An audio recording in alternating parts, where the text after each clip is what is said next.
Hello everyone. On this presentation, I'm going to talk about the oral approach or situational language teaching. Here is the table of contents. We'll see the method and approach, what is storytelling, oral approach, and the conclusion. To start talking about the oral approach, it's important to know the difference between approach and method.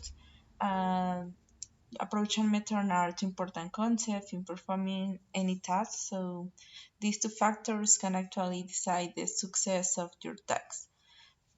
The main difference between them is that approach is the way you are going to approach the project, while method is the way in which you are going to complete this project. Here is a table where we can notice more difference between approach and method.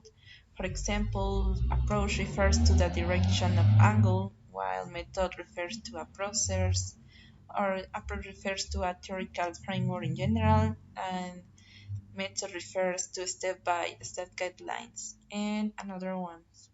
Now we know the difference. We have an example that is storytelling, and this is an approach. And like its name suggests, it's a data collection tool that focuses on a story and it's linked with methods and tools, but it is an approach. Storytelling is an activity very used in classes and is a powerful mode of a human expression that helps make sense of the past and to understand possible futures. For that reason, is a very fun activity used in class. Okay, but what kind of approach is an storytelling? And this is a situational language teaching or an oral approach. Now, the most important. What is the oral approach? It is an approach developed by British applied linguistics between the 1930s and the 1960s. And while it's known for many teachers, it had a big influence on language courses till the 1980s. And this is an approach, a method in which children use whatever hearing they get from their surroundings, and they also take help from the context to understand and use their language. It is based on a structural view of language, speech, structures, and focus on a set of basic vocabulary items. Also emphasize on the presentation of structures in situations. Some of the characteristics of this approach is the vocabulary and grammar control.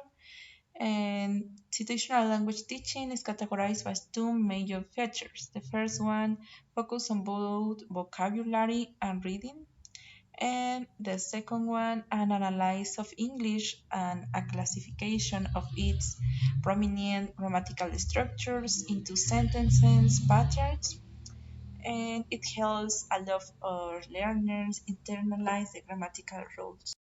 Another characteristic of this approach is the behaviorist background, and this approach gives primacy to the process over the condition of learning, and the process are noticed in this approach.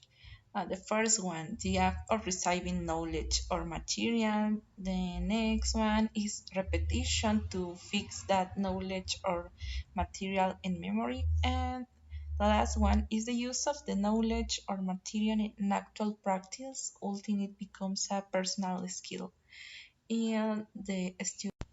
Okay, now we know the characteristics. What are the objectives of this approach? It involves accurate use of vocabulary items and grammar rules in order to achieve a practical mastery of the four basic skills that we know.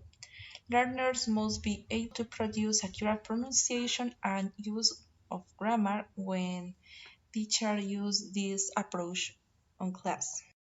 As other methods and approaches, this approach has its syllables, techniques, and activities. For example, in syllables, it's about situational language, techniques, Syllabus is designed upon a word list or unstructural activities. And techniques, grammar teaching involves a situational presentation of new sentence patterns and drills to practice their patterns. And finally, in activities, the teacher moves from control to freer practice or structures and from oral use of sentence patterns to their automatic use of speech, reading, and writing, the four skills. And some examples of these activities could be course repetition, detection, drills, and control oral based reading and writing skills, as I said before. In conclusion, use this approach in class is very effective because students can learn to pronounce words, use grammar rules, and improve their reading. But there are some pros and cons of use this approach in class. Some advantages are that the teaching is still attractive to many teachers.